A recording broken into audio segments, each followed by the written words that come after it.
Hydrogen bomb फोड़ने वाले थे, फुलझड़ी से काम चलाना पड़ा, वो भी फुस हो गई। वो कहते मैं लोकतंत्र बचाने नहीं आया, राहुल जी कहते हैं। लोकतंत्र को बर्बाद करने की तैयारी है क्या? राजीव गांधी जी की हत्या के बाद एक लोकसभा का चुनाव पेंडिंग नहीं होता, 1 महीने तक अगर चुनाव को स्थगित कर दिया जाता तो किस पार्टी को फायदा उस समय के इलेक्शन कमीशन ने दिया? लोकसभा में नेता प्रतिपक्ष राहुल गांधी ने एक प्रेस कॉन्फ्रेंस करके वोटर लिस्ट में कथित फर्जीवाड़े का आरोप लगाया। राहुल गांधी ने इस दौरान बीजेपी पर निशाना साधते हुए कहा कि जनता को गुमराह किया जा रहा है और वोटिंग प्रक्रिया में अनियमितताएं हो रही हैं। राहुल गांधी के इस आरोप के बाद सियासी माहौल गर्मा गया। वहीं इन सबके बीच बीजेपी नेता अनुराग ठाकुर ने राहुल गांधी पर तीखा हमला बोला। उन्होंने कहा कि राहुल गांधी की प्रेस कॉन्फ्रेंस में इतनी बड़ी बात करने की तैयारी थी जैसे कोई हाइड्रोजन बम फोड़ने वाले हों, लेकिन अंत में सिर्फ फुलझड़ी जैसी हल्की बात रह गई। आइए सुनते हैं अनुराग ठाकुर ने और क्या कुछ कहा। नमस्कार साथियों, चुनाव दर चुनाव हार और जनता से नकार दिए जाने वाले एक नेता, जिनके नेतृत्व में लगभग 90 चुनाव कांग्रेस पार्टी हारी, उनकी हताशा निराशा दिन पर दिन बढ़ती जा रही है और आरोपों की राजनीति को इन्होंने अपना आभूषण बना लिया है। जब इन्हीं के लगाए गए आरोपों को ऑथेंटिकेट करने के लिए कहा जाता है तो पीठ दिखाकर भाग जाते हैं, शपथ पत्र देने के लिए कहा जाता है तो मुकर जाते हैं। गलत और निराधार आरोप लगाना राहुल गांधी जी की आदत बन गई है और बार बार आरोप लगाने के बाद माफी मांगने का काम और कोर्ट से फटकार खाने का काम राहुल गांधी जी का हो गया है। आप देखिए, राफेल हो, चौकीदार चोर हो, या फिर सावरकर जी या आरएसएस की बात, या फिर पेगासस के मामले, इन सब पे इनको फटकार ही लगी है। कई बार कोर्ट में माफी मांगनी पड़ी। तो कीचड़ उछालो और भाग जाओ हिट एंड रन के मामले राहुल गांधी जी के कई हैं। हाइड्रोजन बम फोड़ने वाले थे, फुलझड़ी से काम चलाना पड़ा, वो भी फुस हो गई। क्या हो गया? इलेक्शन कमीशन ने बड़ा स्पष्ट कहा है, ऑनलाइन किसी भी वोट को नहीं काटा जा सकता। तो बगैर किसी की बात सुने उसका वोट नहीं काटते, उस पर निर्णय नहीं करते। 2023 में अनसक्सेसफुल अटेम्प्ट्स की गई, प्रयास किए गए जो विफल रहे, नाम काटने के आलंद असेंबली कॉन्स्टिट्यूएंसी में। और ये इलेक्शन कमीशन ने एफआईआर फाइल करने के लिए ही कहा था इस पर, और मैटर इन्वेस्टिगेट करने के लिए भी इलेक्शन कमीशन ऑफ इंडिया ने ही कहा था। इलेक्शन कमीशन ने मोबाइल नंबर पहले ही उपलब्ध करवा दिए हैं, आईपी एड्रेस अगर दे दिए हैं। अगर मोबाइल नंबर दे दिए, आईपी एड्रेस दे दिए, तो कांग्रेस शासित राज्य की कर्नाटक की सीआईडी ने अब तक क्या किया? और मैं एक ध्यान आपके माध्यम से देश की जनता को बताना चाहता हूं। रिकॉर्ड्स के अनुसार आलंद विधानसभा क्षेत्र ये कांग्रेस के ही कैंडिडेट ने जीती थी 2023 में 10,348 मतों से। तो क्या श्रीमान राहुल गांधी जी, कांग्रेस ने वोट चोरी करके सीट जीती थी? एक बात आज जो राहुल जी ने बातों में मान ली और अपने जवाब में कहा, वो कहते कहते हाइड्रोजन बम एक तरह से फोड़ गए अपने ऊपर ही।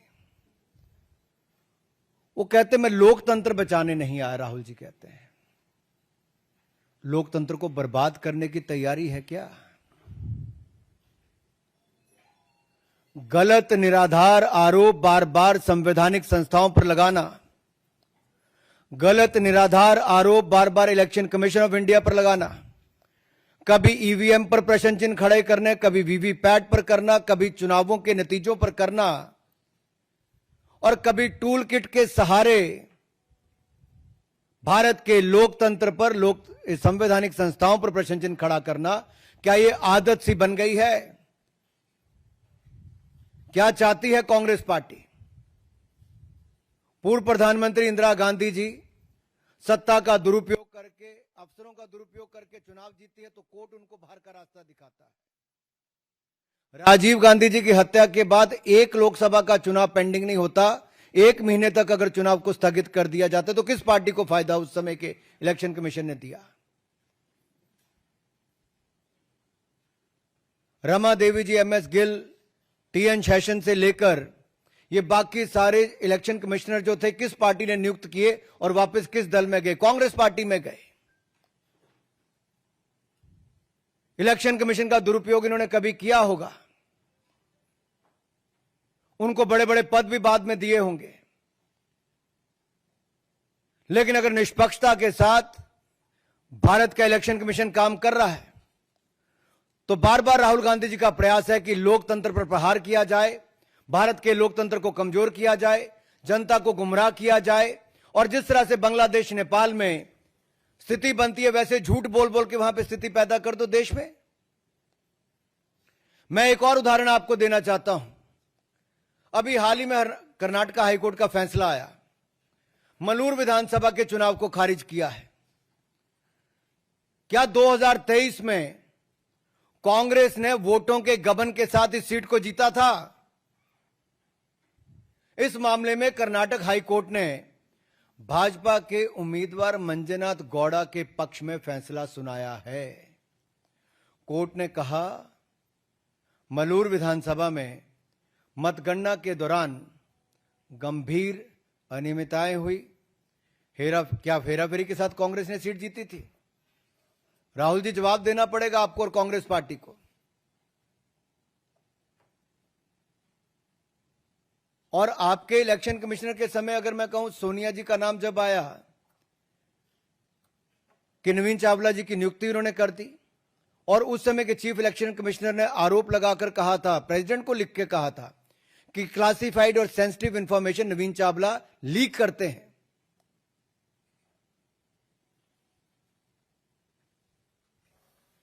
कुछ सवाल आज मैं और पूछना चाहता हूं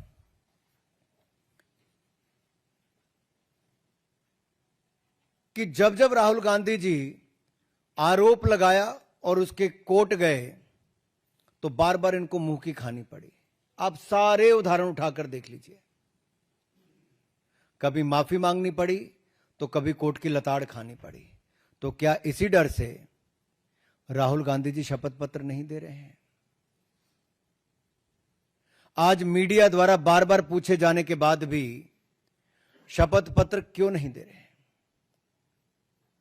ये आए तो धमाका करने थे, लेकिन ड्रामा करके चले गए।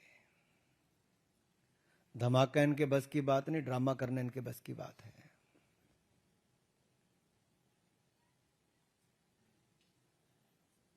और अगर इतना ही दम आपके तर्कों में है तो आप कोर्ट क्यों नहीं जाते?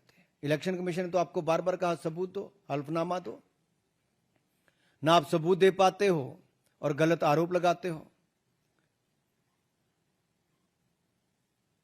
क्या संवैधानिक संस्थाओं को कमजोर करना एक भारतीय लोकतंत्र के प्रति एक बड़ा षड्यंत्र कांग्रेस पार्टी का और LOB leader opposing Bharat Rahul Gandhi ji का है?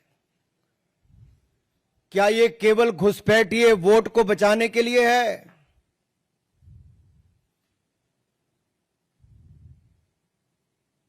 अपने हर तर्क में वो बात करते हैं SC, ST, OBC की, अल्पसंख्यक की, लेकिन उन्हीं के